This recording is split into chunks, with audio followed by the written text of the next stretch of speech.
ವಿಮಾನ ದುರಂತದಲ್ಲಿ ಮೃತಪಟ್ಟಂತವರ ಸಂಖ್ಯೆ 270ಕ್ಕೆ ಏರಿಕೆಯಾಗಿದೆ.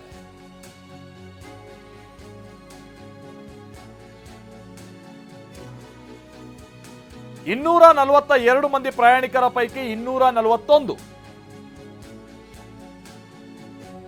ಇನ್ನುಳಿದಂತ 29 ಮಂದಿ ಯಾರು?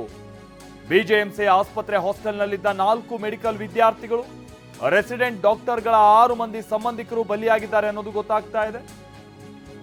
ಗಾಯಾಳು 24 ವೈದ್ಯಕೀಯ ವಿದ್ಯಾರ್ಥಿಗಳಿಗೆ ಚಿಕಿತ್ಸೆ ಮುಂದುವರೆದಿದೆ. ಅಲ್ಲಿಗೆ ಫ್ಲೈಟ್ನಲ್ಲಿ ಇದ್ದಂಥವರನ್ನ ಹೊರತುಪಡಿಸಿ ಸುಮಾರು 29 ಮಂದಿ ಈಗ ಆಲ್ರೆಡಿ ಬಲಿಯಾಗಿದ್ದಾರೆ ಅನ್ನೋದು ಗೊತ್ತಾಗ್ತಾ ಇದೆ.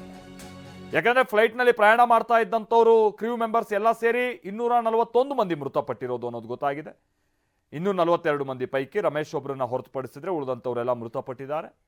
ಅದನ್ನ ಹೊರತುಪಡಿಸಿದ್ರೆ 270ಕ್ಕೆ ಈಗ ಸಾವಿನ ಸಂಖ್ಯೆ ಏರಿಕೆ ಆಗೋ ಕಾರಣ ಅಂತ ಅಂದ್ರೆ ಉಳಿದಂತ 29 ಮಂದಿ ಅವರು ಹಾಸ್ಟೆಲ್ ವಿದ್ಯಾರ್ಥಿಗಳೆಷ್ಟು, ರೆಸಿಡೆಂಟ್ ಡಾಕ್ಟರ್ಗಳೆಷ್ಟು, ಅಕ್ಕಪಕ್ಕ ಇದ್ದಂಥವ್ರು ನೋಡಿ. ಆ ಗೂಡಂಗಡಿ ಅಲ್ಲೇ ಹತ್ರದಲ್ಲಿದ್ದಂಥ ಬಾಲಕ, ಗೂಡಂಗಡಿಯಲ್ಲಿದ್ದಂಥ ಬಾಲಕ 9 ವರ್ಷದ ನಾತ ಕೂಡ ಮೃತಪಟ್ಟಿದ್ದಾನೆ. ಹೀಗೆ ಅಕ್ಕಪಕ್ಕದವರೆಲ್ಲ ಮೃತಪಟ್ಟಿದ್ದಾರೆ.